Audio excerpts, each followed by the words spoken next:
Hi, this is Dr. Dean Kelaita, Calaveras County Health Officer, with a COVID-19 update for today, July 28th, 2020. California has now confirmed 466,000 cases of COVID-19 with 8,518 deaths. Calaveras County continues to experience a sharp increase in disease activity with a 46% increase in cases locally in the past 14 days. Public Health has reported 99 confirmed cases of COVID-19 to date. Our first death was reported last Saturday, July 18th, in a 77-year-old male resident of District 4. Local COVID-19 hospitalizations have increased 33% in the past 14 days, but overall hospital capacity, ICU capacity, and ventilator availability remains good. Most of the new cases continue to be reported within Calaveras County or residing in the Valley Springs, Jenny Lind, Burson, and Copperopolis region. We believe that these areas have a larger proportion of residents who work and travel to adjacent valley communities such as San Joaquin, Stanislaus, Sacramento counties with significantly elevated rates of disease, and these are fueling the increased caseloads in the Calaveras regions near those areas. 40% of our cases are considered community transmission related, and 34% of those cases are suspected to have been acquired out of the county. To date, 4,593 Calaveras residents have received testing for coronavirus, and our rate of positivity of tests has tripled from 2% to almost 6%. This subsequent increase in disease activity and testing is resulting in delay in results of some of the testing as long as 5 to 7 days. Testing is currently recommended for hospitalized patients and all nursing home residents and employees. All symptomatic persons, especially those high risk or contacts to high risk cases, those exposed to a known or suspected case of COVID-19, healthcare workers, and essential workers. No-cost testing remains available at the OptumServe Testing Center at the Calaveras County Fairgrounds in Angels Camp. The site's open Tuesday through Saturday from 7 a.m. to 7 p.m. Appointments can be made by visiting the website or calling the toll-free number that's listed on our public health website, and you can get more information and sign up for testing. Based on the testing delays, public health is having a harder time performing timely contact tracing around the identified positive cases. This activity of contact tracing is critical to institute isolation and quarantine procedures needed to block the chains of transmission occurring in our community. Statewide closures of the following business types are now required in all California counties, including Calaveras, to attempt to quell the outbreak.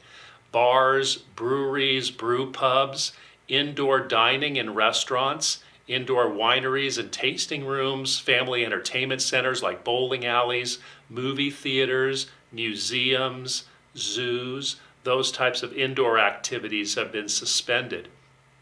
To better measure the severity of disease in counties, the state of California maintains a monitoring process comprised of six metrics.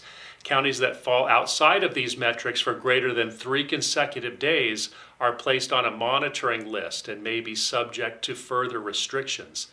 These measures include the average number of tests run per day on our residents, the case rate, defined as the number of cases per 100,000 population, the testing positivity rate that I discussed, which has been increasing slowly, the increase in hospitalizations, and the availability of ICU and ventilator capacity. Calaveras County remains off the monitoring list at this time. We're getting close on the rate of new cases that we're experiencing and our testing positivity rate. We're bumping up against a couple of those metrics.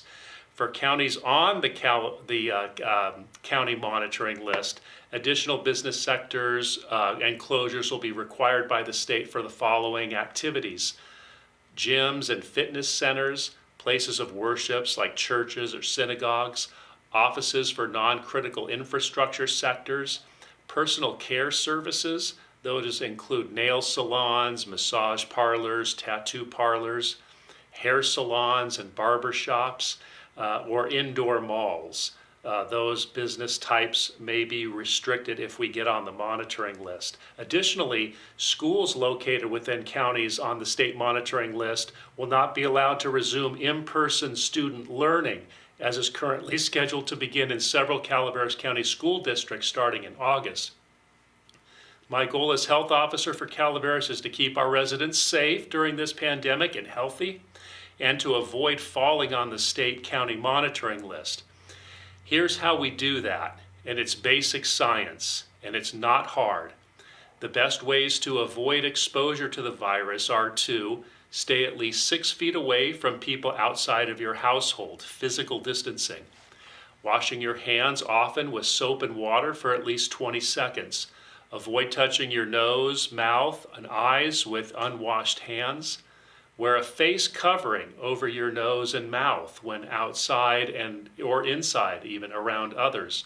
Wearing a face covering is an important tool in the fight to keep coronavirus in check. Preventing further infections is not only keeps us healthier, it reduces our risk of overwhelming our hospital system, and it's critical in preventing us from suffering further business closures, and will allow us to reopen all businesses and get our kids back to school on a timely basis. So join us and continue to perform these activities of face cloth wearing when outside, hand hygiene, and physical distancing, and we can keep this outbreak in check. We can prevent these further activities from affecting our community and our businesses, and we can keep our community healthy and get our kids back to school.